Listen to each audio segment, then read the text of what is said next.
Hello, my Bill 5000 Nation. How is everyone doing today? I feel like butt.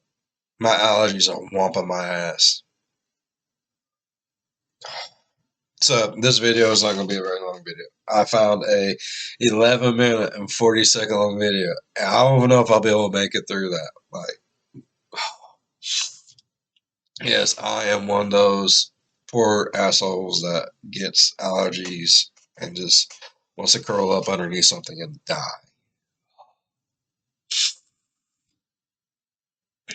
All right, let's get into today's video. Yeah, it is titled, "This Message Ruined His Life." Oh, God. I mean, I already knew that was the title of it, but just hearing it out loud.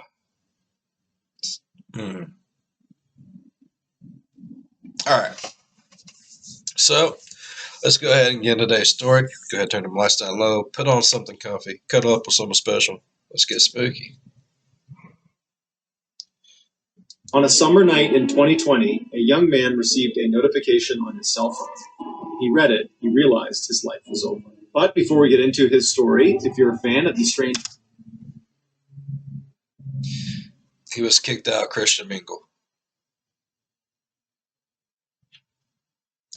His application for J-Date was terminated. Sorry. I don't feel good. Leave me alone. Serious, delivered in story format, and you come to the right place because that's all we do, and we upload 3 or 4 times every week. So if that's of interest to you, please offer to buy the like button and order of their favorite food, fried chicken, but before you give it to them, remove the outer crispy layer from every piece. Also, please subscribe to our channel and turn on all... Okay. Of all the things he said, that would hurt me the most. Like, oh, no, don't ever mess with the man's chicken. Oh, notifications so you don't miss any of our weekly uploads. All right, let's get into today's stories.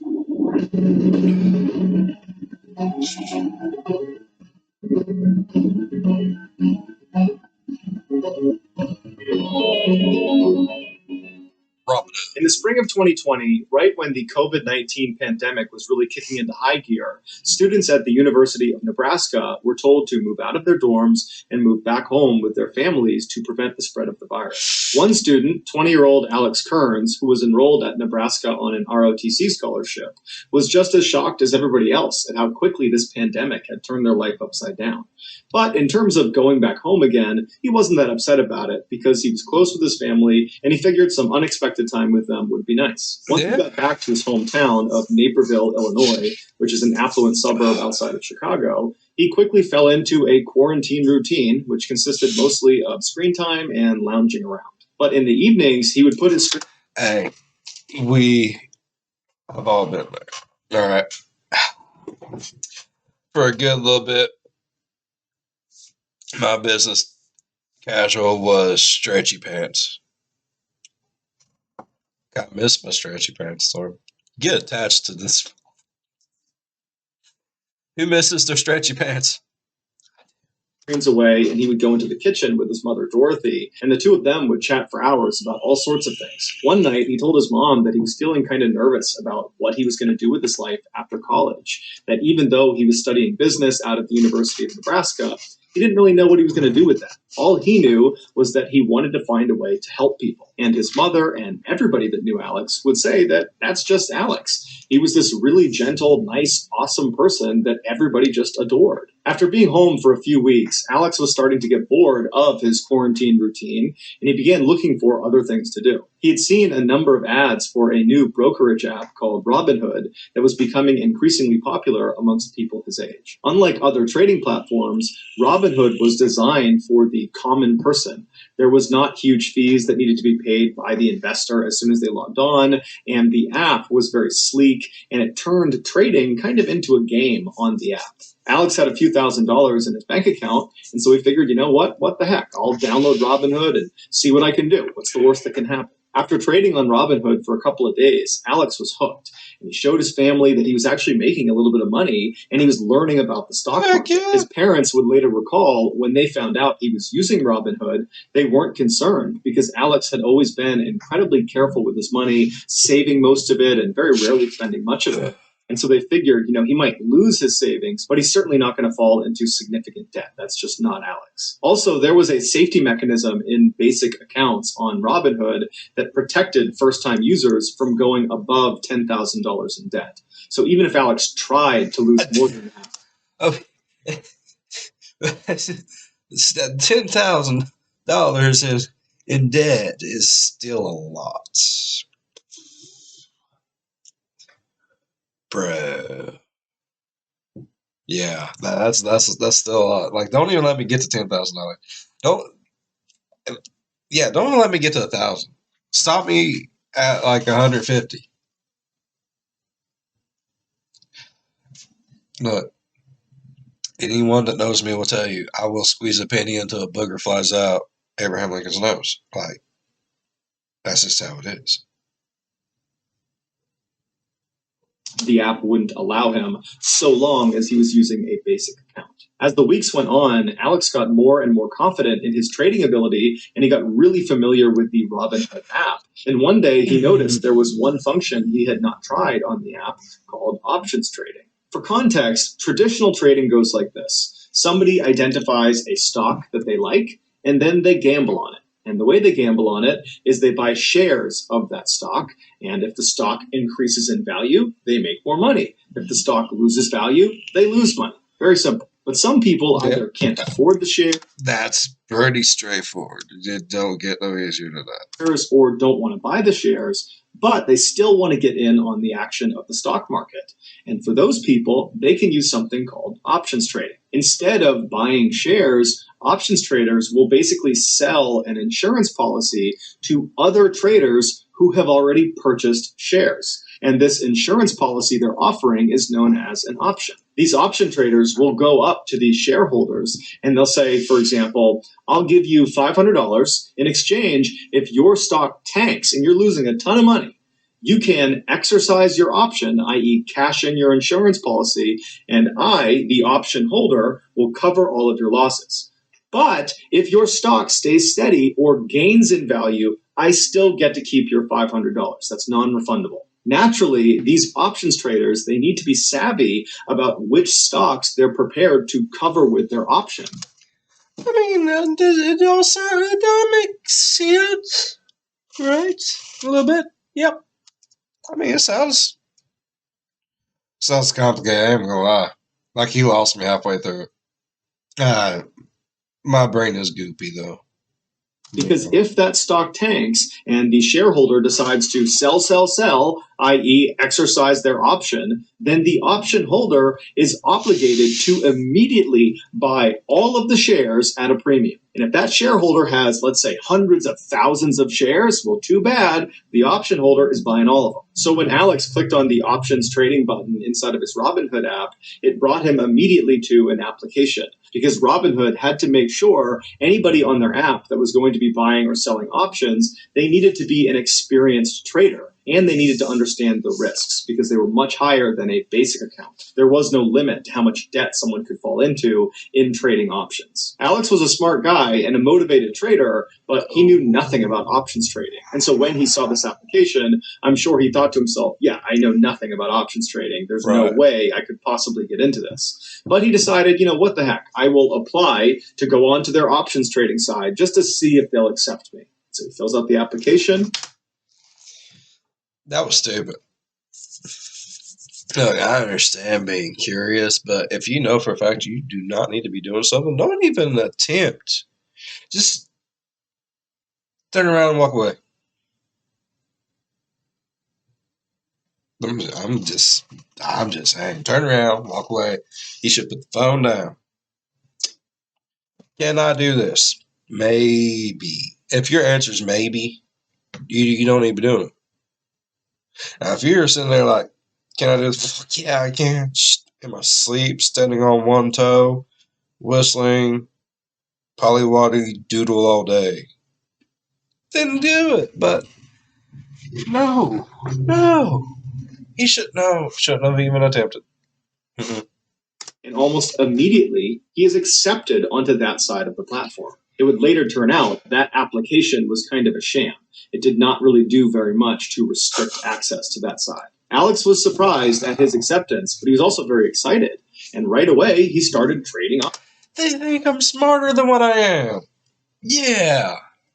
options, and he was pretty good at it, and pretty quickly he was making a little bit of money. But then on June 11th, he got a notification on his phone from Robinhood, and so he pulled his phone up, he opened the app, and he saw his account was restricted. He couldn't make any new trades, and he couldn't make any withdrawals. And so as he looked at it, he scrolled down to the bottom of the page, and he saw his current balance, and it read negative $730,000. A trader that Alex had sold an option to was exercising his option because his stock had tanked, and he owned over $700,000 worth of shares that now Alex was obligated to buy. Alex couldn't believe what he was looking at, and he immediately fired off an email to Robinhood customer support saying there had to have been a mistake, that he had done the math before he had sold that option, and he thought at most he was exposed to losing maybe $10,000, certainly not $700,000. And so after he sent this email, a couple of minutes later, he got a message back from Robinhood, but it was just an automated response that just said, hey, we got your email and we're busy and we'll be sure to be in touch with you as soon as we possibly can.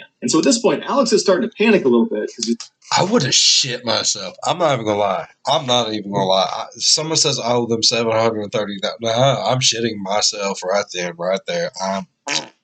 It's done. This is how it is. I would have, no. See, no. He shouldn't know. No.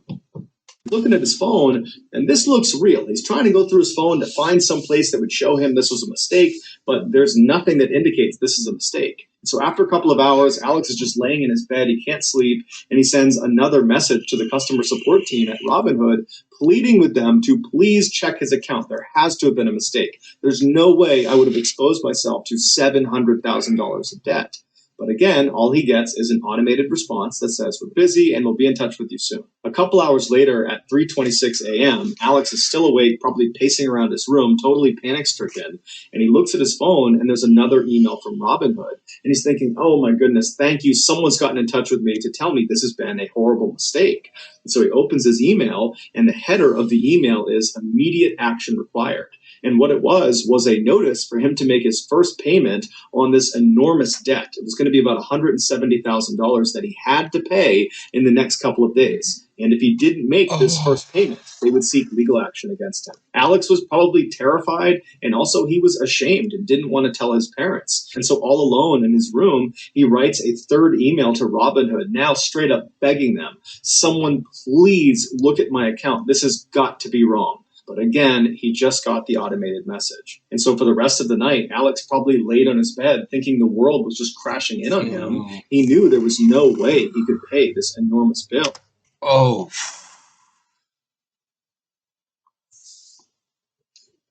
Wow. Okay. Yeah. No. See, I want a place where I can go in and smack the living shit out of someone.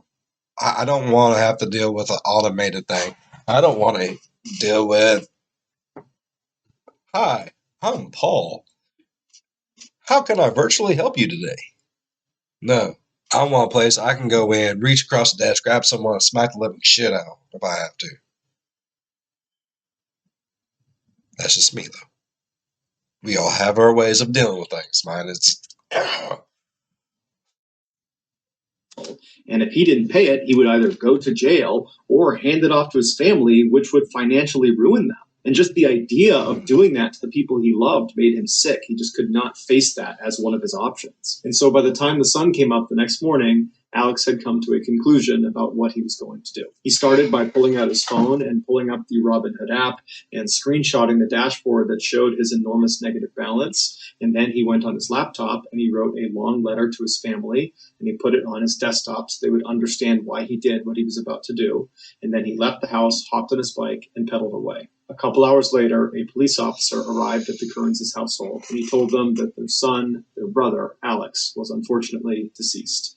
He had thrown himself in front of a train. The family was beyond devastated. This caught them so completely off guard. It didn't make any sense. Alex was a happy, funny guy with plans for the future. He had shown no indications that he wanted to harm himself. It really just didn't make any sense. And so at some point that day, they went to his laptop, they opened it up, and there was that note he wrote. And in this letter, he explains to his family how he had fallen into this enormous debt on Robinhood. He attaches the screenshot that showed his huge negative balance. Oh my And he said it God. was just crazy that this company would allow a 20-year-old with no income to be exposed to over $700,000 of debt. He thought that was crazy, but he admitted he didn't know that much about options trading and probably shouldn't have been accepted into their program to begin with. And then he tells his family that he did want to live, but unfortunately, this was the only way he could get out of this problem without inflicting enormous financial penalties on his family.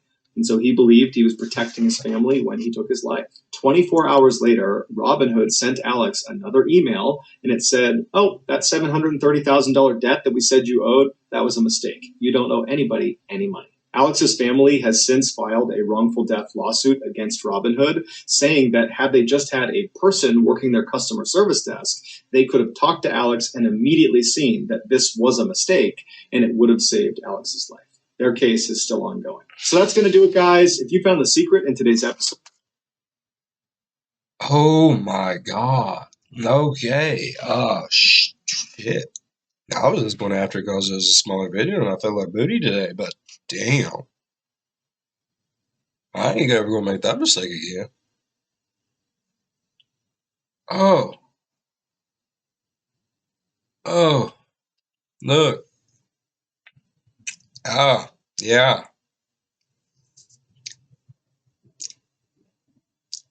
I stick with real things. I don't.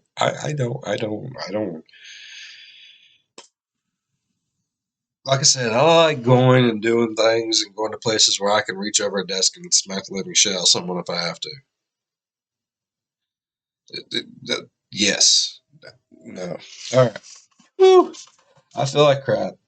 I'm sorry, y'all. This video probably is not going to be the most entertaining one ever, and I do apologize for that. But I really like my time with y'all, so don't want to miss out on that either. All right. So if y'all enjoyed today's video, think about leaving a thumbs up. They really help. And thank you everyone who has been leaving a thumbs up and leaving comments and subscribing. Thank you, everybody. Everybody, thank you. Welcome, all new subscribers. Much love your way. Thank you for being a part of the Built 5000 Nation. And you guys are a fan of the spooky, scary, strange, or deranged, think about subscribing. We have fun with it. All right. Now, as always, be good to one another. I'll see you on the next one. Bye bye. Oh, I feel like butt.